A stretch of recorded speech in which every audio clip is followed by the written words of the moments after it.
અમારી ચેનલને સબસ્ક્રાઇબ અને વિડીયોને લાઇક કરવાનું ભૂલશો નહીં, જેથી અમે આ તમામ કાયદાની માહિતી આપ સુધી પહોંચાડી શકીએ.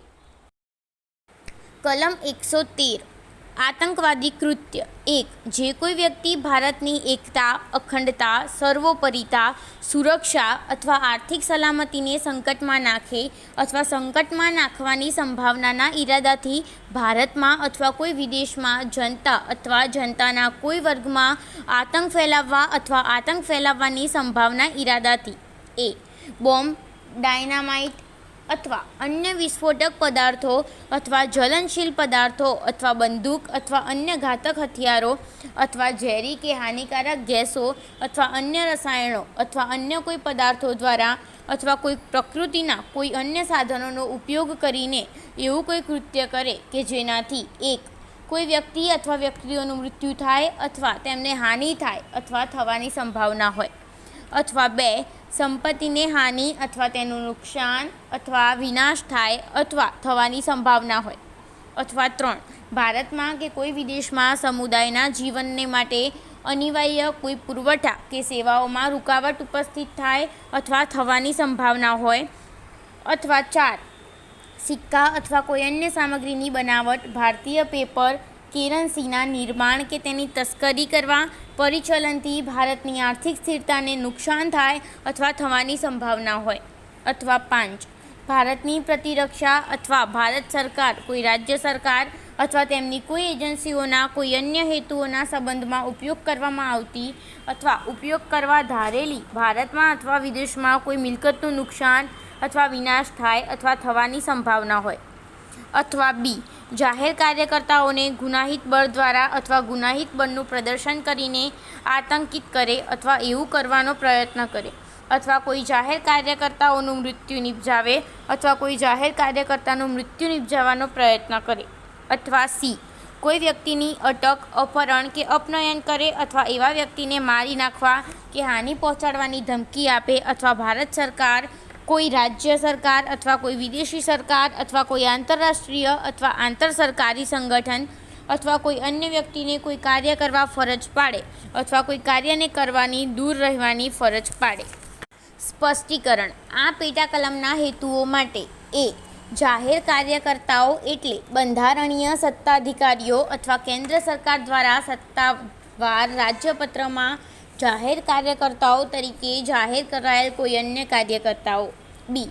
બનાવટી ભારતીય કરન્સી એટલે અધિકૃત અધિકારી અથવા અધિસૂચિત ફોરેન્સિક અધિકારી દ્વારા પરીક્ષણ કર્યા પછી એવી કરન્સી ભારતીય કરન્સીના મુખ્ય સુરક્ષા લક્ષણોને અનુસરે છે અથવા તેને અનુરૂપ છે એવું જાહેર કરવામાં આવે તેને બનાવટી ભારતીય કરન્સી કહેવાય.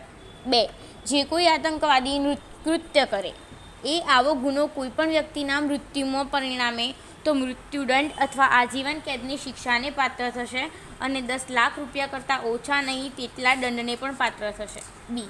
બીજા કોઈ કિસ્સામાં 5 વર્ષ કરતાં ઓછી નહીં તેટલી મુદતની પણ આજીવન કેદ સુધીની શિક્ષા કરવામાં આવશે અને તે દંડને પણ પાત્ર થશે. 3.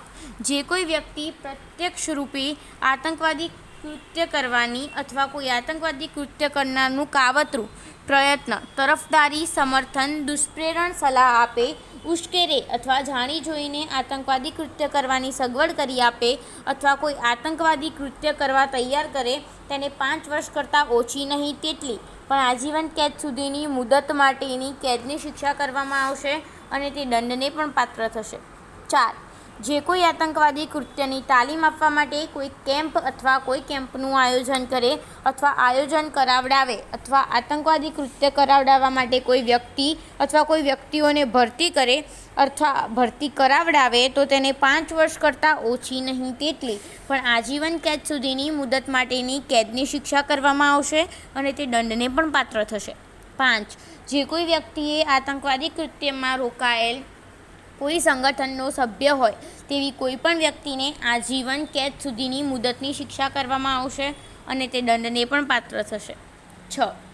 જે કોઈ વ્યક્તિ આવી વ્યક્તિએ કોઈ આતંકવાદી કૃત્ય કર્યું છે તેમ જાણવા છતાં તેવી કોઈપણ વ્યક્તિને આશ્રય આપે અથવા છુપાવે અથવા આશ્રય આપવાની કે છુપાવવાની કોશિશ કરે તેને 3 વર્ષ કરતાં ઓછી નહીં તેટલી પણ આજીવન કેદ સુધીની મુદતની શિક્ષા કરવામાં આવશે અને તે દંડને પણ પાત્ર થશે. પરંતુ આ પેટા કલમ લગ્ન સાથી દ્વારા આપવામાં આવેલ આશ્રય કે છુપાવવાના કિસ્સામાં લાગુ પડશે નહીં.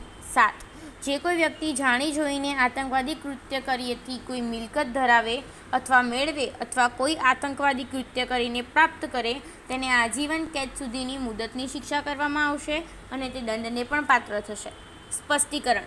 શંકાઓના નિવારણ માટે આથી જાહેર કરવામાં આવે છે કે સુપ્રિન્ટેન્ડન્ટ ઓફ પોલીસની કક્ષાથી નીચેના દરજ્જા ન હોય તેવા પોલીસ અધિકારી કેસને આ કલમ હેઠળ નોંધાવો કે અનલોફુલ એક્ટિવિટીઝ એક્ટ 1967 હેઠળ નોંધાયો તે નક્કી કરશે.